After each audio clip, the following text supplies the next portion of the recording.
Hello, hello! Isang magandang araw, mga kasari-sari ko dyan, mga kasuki-suki kong viewers. Kumusta po kayo? Kumusta ang inyong tindahan? Sana po lahat ay okay naman ang benta ninyo ngayong araw na ito. Si Ate Tintin, masayang masaya. Nakikita nyo naman sa pagmumukha ko, di ba? Pero syempre, kahit maliit naman yung benta ko, masaya pa rin si Ate Tintin. Mga kasari, syempre bago ako sa topic ko, please naman po, makikisuyo ako ha. Pa-subscribe mga kasari at lalo na pa-like naman kung kayo ay matuwa-tuwa sa aking topic ngayon mga kasari. Pero sa totoo lang, real talk talaga ito. At sa mga bago pa lang sa aking channel, ako si Ate Tintin, ang inyong pambansang tindera na laging nakangirit pag nagbablog. Mga kasari ha. Ikaw ba ay namumroblema? Ate Tin, bakit ba minsan nagagalit yung customer ko kasi yung aking kape ay tumitigas daw? Paano ko kaya ito maiiwasan? Siyempre nangyayari yan. Hindi lang yan sa'yo nangyayari, kahit sa akin nangyayari yan. Pero may tips si Ate Tintin para iwasan yung mga ganyang nangyayari sa ating tindahan. Number one tip, hindi lang basta sa kape, sa lahat ng product. Number one tip, pagka pumunta ka ng grocery store, syempre ugaliin mong mag-check ng expiration, mga kasari. At kapag na-check mo na, wag mo munang ilagay sa cart. Syempre, check mo yung item. Kunwari, kape yung binili mo, nakita mo yung expiration, okay naman Ate Tin, 1 year pang bago ma-expired, okay na, check na. Next step mo, i-check mo siya. Haplusin mo ng yung mga kamay, yung item na binibili mo. Kung kape yan, tingnan mo kasi minsan sa isang katulad ng ganyan, sa 12 sa 10 laman yan, minsan may dalawa diyan na sachet na medyo matigas na. Minsan factory damage siya, di ba? O kaya naman siguro sa na mishandling nila, di ba? Ganun mga kasari. So i-check mo ng maigi. Bakit ko ba nasasabi ito? Kasi nangyari na yan sa akin, Akala ko okay na, bakbak ako tingin sa expiration, lagay ko. Pagdating ko ng bahay, paghawak ko yung pinakagitna niya na dalawang sachet, matigas pa sa bato. Paano ko yun ibenta? Ganun. Kaya, learn from my mistake. Mga kasari, huwag kang tatawa-tawa kay Ate Tintin, gawin mo yan. Pero syempre, hindi ko na yun maibenta. Tinatamad na akong ibalik sa grocery store. Kinapi ko na lang siya. Diba? Walang matigas na kape sa mainit na tubig. Pero syempre sa akin yun. Pero may mga ilan kasi tayong customer na ayaw ng ganun. So, kahit ako, di ba, kung ako customer, ayoko rin nun. Mag-antay-antay pa ako kung kailan yun maglambot yung kape na yun, di ba? Tsaka nagiging sticky siya doon sa kutsara. So, kaya kahit ako customer, ayaw kong bilhin yung matigas na kape. Di ba? Ganon. Next, pagka nakita nyo ng expiration, okay na-check nyo yung item nyo, na-haplos ninyo, okay na lahat, saka nyo palang ilalagay sa cart. At syempre pa, bumili ka ng marami kung yan ay fast moving. Pero kung hindi naman yan fast moving, huwag kang magtatambak ng marami kasi nga baka titigas lang yung kape na yan mga kasari mapurga ka, kakainom yan, ikaw may-ari. Ay naku sa Tintin, ano ba mga pinagsasabi?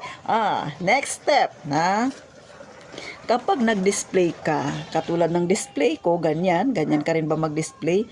Sa isang linggo mga kasari, kamustahin mo rin yung mga naka-display mo na yan, alog-alogin mo rin siya, kamustahin mo rin siya dyan, kung siya ba ay gumagalaw-galaw pa o humihinga pa ba siya.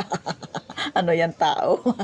Syempre, hawakan mo siya mga kasari. Check mo, baka may part na dyan na medyo matigas na, ganon, ayus-ayusin mo siya. Syempre, ikaw naman ng may-ari niyan, alam mo kung kailan mo yan binili. Syempre, alam mo kung gaano na siya dyan katagal. Katulad sa akin mga kasari, yung mga yan, ay pag may bumibili, hindi ako dyan pumipitas. Kasi meron ako dito na nakapilas-pilas na kasi medyo nga mataas yan. So, hassle kung pagbibili sa kapako akit-akit dyan. So, ang ginawa ni Tintin, may stock ako dito sa gilid. So, kaya sa isang linggo, pag wala masyadong tao, ganyan ang ginagawa ko. Akit ako sa bangko, kakamustahin ko sila kung sila ba ay humihinga pa dyan. Ganon mga kasari So, next na ating gagawin dapat, pag tayo ay mag-check ng item natin, di ba, para maiwasan yung mga ganyan, sunod nating gagawin para hindi tayo matigasan ay FIFO.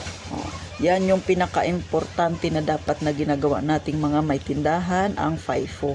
Ate Tin, ano ba yung FIFO? Syempre, first in, first out.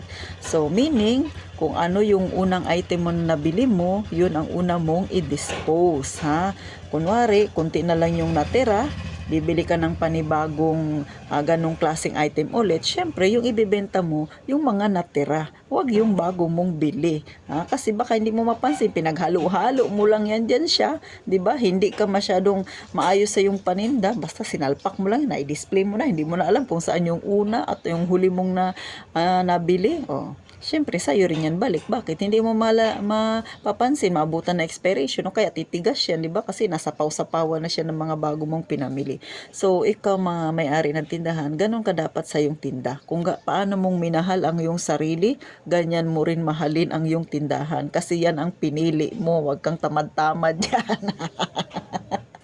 Mga kasari, syempre, joke lang yun natitintin. Pero totoo, syempre, pagka ito yung pinili mo, kailangan maging masipag ka talaga. Maging masinop ka sa yung tindahan, mga kasari. Katulad ako, ganon ang aking ginagawa.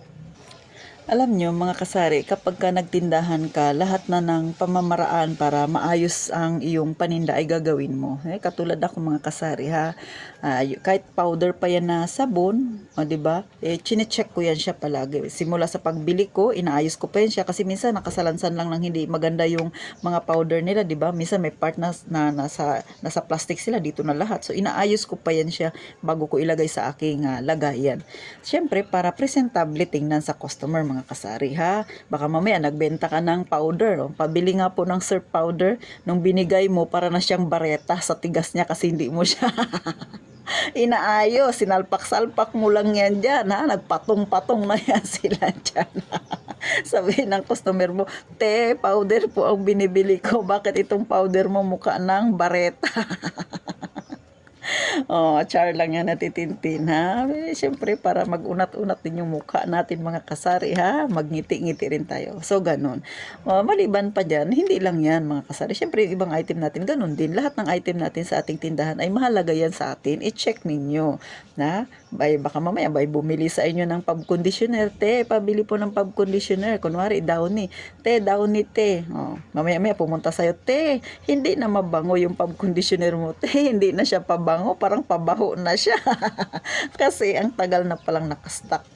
Hindi mo siya pinapansin. Hindi mo nagawa yung dapat mong gawin na FIFO, first in, first out. So, mga kasari, simpleng kwentuhan lang to na may katatawanan. Pero alam ko yung iba dyan, tinamaan ka, no? Mag-amin ka, comment ka dyan.